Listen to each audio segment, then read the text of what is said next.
দর্শক, বাংলাদেশে একটি সরকারি হোমিওপ্যাথিক মেডিকেল কলেজ হাসপাতাল রয়েছে। এটি সম্পর্কে কি আপনার জানা আছে?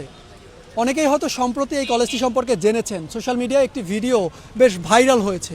সেখানে বলা হচ্ছিল আসলে একটি সরকারি হোমিওপ্যাথিক মেডিকেল কলেজ হাসপাতাল ঢাকাতে রয়েছে।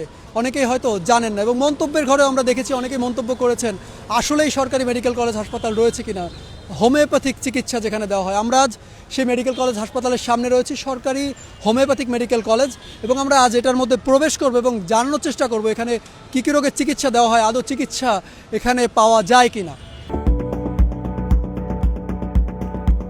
দর্শক, আমরা এই মুহূর্তে মেডিকেল কলেজ হাসপাতালের ভেতরে রয়েছে এবং বেশ বড় এরিয়া জুড়ে তাদের কার্যক্রম চলছে এবং অনেকগুলো ভবন আমরা দেখতে পাচ্ছি। আমরা একটু হাসপাতালের ভেতরে যাব এবং কথা বলবো এখানে যারা চিকিৎসা নিতে আসছেন তাদের সাথে। ঘুরতে আসছি একদিন, আইসা তাকায় দেখি যে সরকারি হোমিওপ্যাথিক মেডিকেল কলেজ।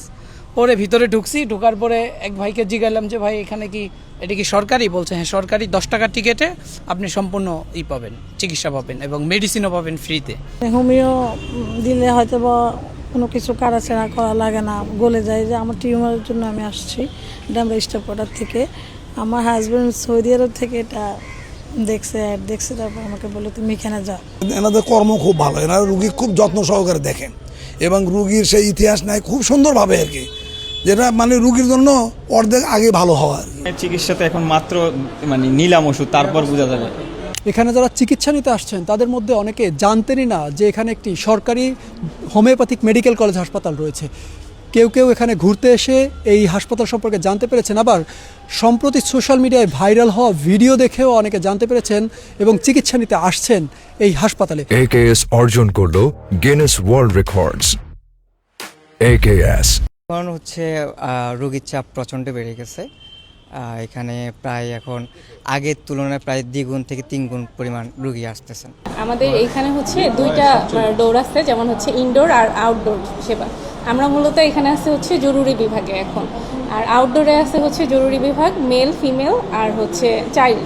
মানে এখানে সবাইকে মিলাই আর কি মানে সেবা দেওয়া হয় বয়স ভিত্তিকভাবে আলাদাভাবে। আর ইনডোরেও হচ্ছে মেল ফিমেল চাইল্ড গাইনি, এই 4টা আছে।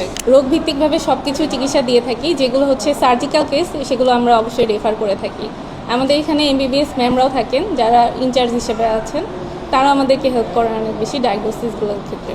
গাইনোকোলজিক্যাল যে অন্য যে কেসগুলো আছে সব তো ডেলিভারি ওই রকম না, অনেক সমস্যা আছে gynaecological case, fibroid uterus plus হচ্ছে মানে ক্যান্সার বা হচ্ছে মানে যেগুলো হচ্ছে ফার্স্ট স্টেজে থাকে আর কি।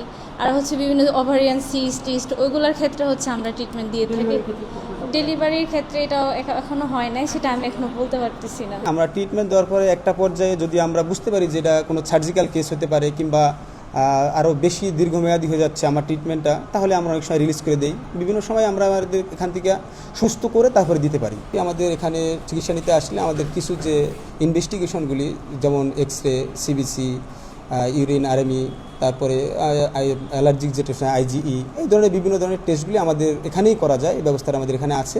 আমাদের কলেজটা সারা বাংলাদেশে একমাত্র সরকারি হোমিওপ্যাথিক মেডিকেল কলেজ যেটাকে বলি। এখানে কিন্তু সরকারি অন্যান্য হাসপাতালের মতো ঔষধ বিতরণী শাখাও রয়েছে।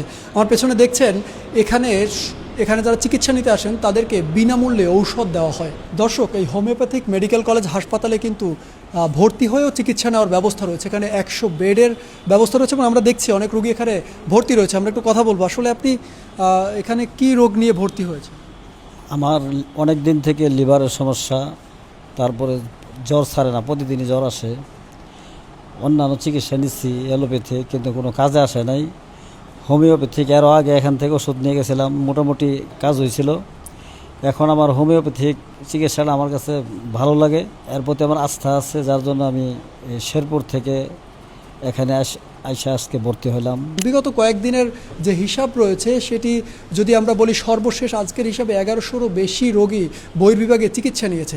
তো সব মিলিয়ে এখানে কিন্তু রোগীরা আসছেন এবং চিকিৎসা গ্রহণ করছেন। প্রচারণার অভাবেই কিন্তু এতদিন এখানে রোগীর সংখ্যা কম ছিল, এমনটি কিন্তু রোগীরাও বলছেন এবং কর্তব্যরত চিকিৎসকরাও বলছেন। এবং কর্তব্যরত চিকিৎসকরা যেটি বলছিলেন সর্বশেষ, সেটি হলো এখানে যদি রোগীর সংখ্যা এরকম বাড়তে থাকে তাহলে কিন্তু তারা সঠিকভাবে চিকিৎসা দিতে পারবে না, কারণ তাদের পর্যাপ্ত লোকবল নেই। এই লোকবল সংকট কাটিয়ে উঠতে কিন্তু তারা সরকারের কাছে এই বিষয়টি সরকারের দৃষ্টি দেওয়ার জন্য কিন্তু তারা বলছিলেন। সাকিব হাওলাদার, RTV, ঢাকা।